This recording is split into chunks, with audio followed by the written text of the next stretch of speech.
Hello Pilipinas kong mahal, isang malawakang kaway-kaway from Luzon, Visayas, and Mindanao. It's me once again, your very own Queen Manilyn, ang pambansang maritim na mapapanood niyo po sa GMA 7 sa Cayetano in Action with Boy Abunda every Sunday, 11 PM. Welcome to my world. So for today's video guys, i-share ko sa inyo yung behind the scene kung saan guys pupunta kami sa isang ang tawag nito yung parang bahay ampunan ng matatanda.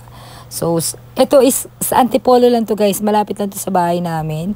Sa Kanlungan ni Maria. So, ito yun. Syempre, Call of Duty, trabaho talaga natin ang magpasaya. Mapamatanda, mapabata, para magpasalamat sa mga kababayan natin na patuloy na sumusuporta sa atin. So, andito kasama si Mami. Anong pangalan mo, Mami? Elisa. Elisa, si Mami Elisa. Ilan taon na kayo, Mami? 87. Ang ganda-ganda ni Mami, oh. May paganon siya. Ako, Mami, curler yung gamit ko. Kahit saan ako mag-taping may ganito. Kaway kayo dito ah. Ayan, kaway daw na din, Mami, oh. Kaway daw. Kaway, kaway. Kaway, Mami. Ayan, tapos na sa kabila. Si Nanay, lagi siya nakaganon. Si Rico. Ay, nalaglag yung kamay.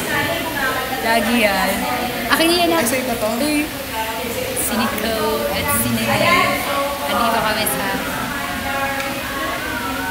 for the taping kami guys. Kasama yung mga lolas and lolo.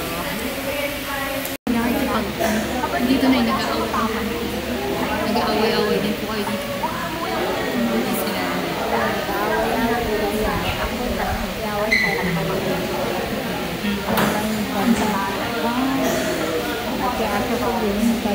Ang pilaso ka na?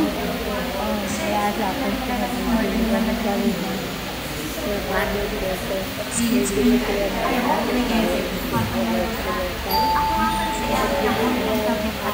Baka may iulong ko. Pinagbili mo, dala mo yung aso mo dito. Dala niyo po yung aso mo.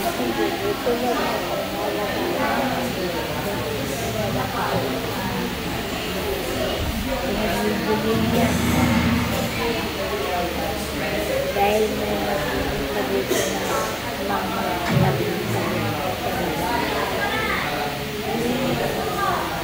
Di ba ang ganda niyo na? Syempre, nagpakita din ng iba't ibang talento ang ating mga lola at lolo dito. At syempre, nabigyan tayo ng pagkakataon na mapakinggan ang kanilang iba't ibang malulungkot at masasayang kwento.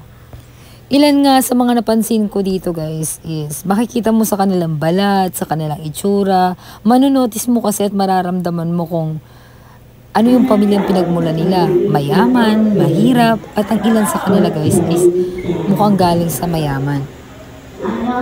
Marami daw sa kanila ay inabandona sa ospital, walang nag-claim na pamilya, kaya dito sila dinala sa Kanlungan ni Maria. Dito ay inaalagaan sila, pinapakain, at tamang medication. Meron din akong mga naabutan ng mga madre, mga nurse na nag-aasikaso sa kanila. At may iba't ibang mga grupo din na mga tumutulong sa kanila para sa kanilang mga pangangailangan.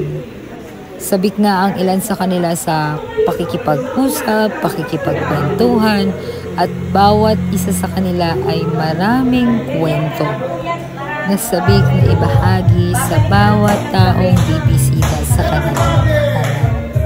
Nakakalungkot lang isipin ang realidad na lahat tayo ay papunta sa pagtanda.